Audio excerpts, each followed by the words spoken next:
Hello. അങ്ങനെ ഞാൻ ടെറസിലേക്ക് കയറി വന്നപ്പോൾ ഒരു 5-8 ശംഖുപുഷ്പം ഇങ്ങനെ പൂത്ത് കിടക്കുന്ന കണ്ടു കേട്ടോ. അപ്പം നമുക്ക് അവരെയൊക്കെ ഇങ്ങനെ പറിച്ചെടുക്കാം. നമ്മൾ കഴിഞ്ഞ പ്രാവശ്യം ചെമ്പരത്തി കൊണ്ട് ചായ വെച്ചില്ലേ, അതേപോലെ നമുക്ക് ശംഖുപുഷ്പം കൊണ്ടും വെക്കാം കേട്ടോ.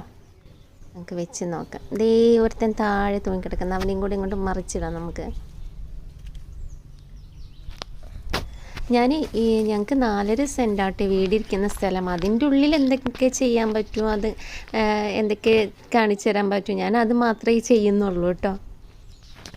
അങ്ങനെ നമ്മളൊക്കെ പറിച്ചെടുത്ത് ഇനി നമുക്കതൊന്ന് തിളപ്പിക്കാം. ഒന്ന് വൃത്തിയാക്കിയിട്ട് പുഴുവൊക്കെ ഉണ്ടോ നോക്കിയിട്ട് നമുക്ക് തിളപ്പിക്കാം. അങ്ങനെ നല്ല തിളച്ചോട്ടെ. നല്ല തിളച്ചതിന് ശേഷം നമുക്ക് കഴിഞ്ഞ വീഡിയോയിൽ ഞാൻ ചെമ്പരത്തി ചായ ഇട്ടപ്പോൾ ചെറുനാരങ്ങ പിഴിഞ്ഞ് ഒഴിച്ചിട്ടല്ലേ ചെയ്ത്, നമ്മൾ അതേപോലെ തന്നെയാണ് കേട്ടോ ചെയ്യുന്നത്.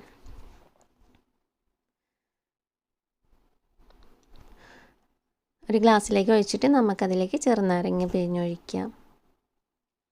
എന്നിട്ട് ഇതിൽ തേനാട്ടോ ആഡ് ചെയ്യാൻ നല്ലത്. ഞാൻ പക്ഷേ പഞ്ചസാരയാണ് കേട്ടെ. അമ്മയ്ക്ക് പഞ്ചസാര ഇടാണ്ട് കൊടുക്കും, ഞാൻ പഞ്ചസാര ഇട്ടിട്ട് കുടിക്കുക.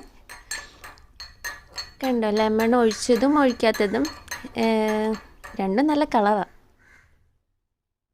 നിങ്ങൾ ട്രൈ ചെയ്ത് നോക്ക് കേട്ടോ. കുടിക്കാത്തവരുണ്ടെങ്കിൽ, അധികം എല്ലാവരും കുടിച്ചിട്ടുണ്ടാവും.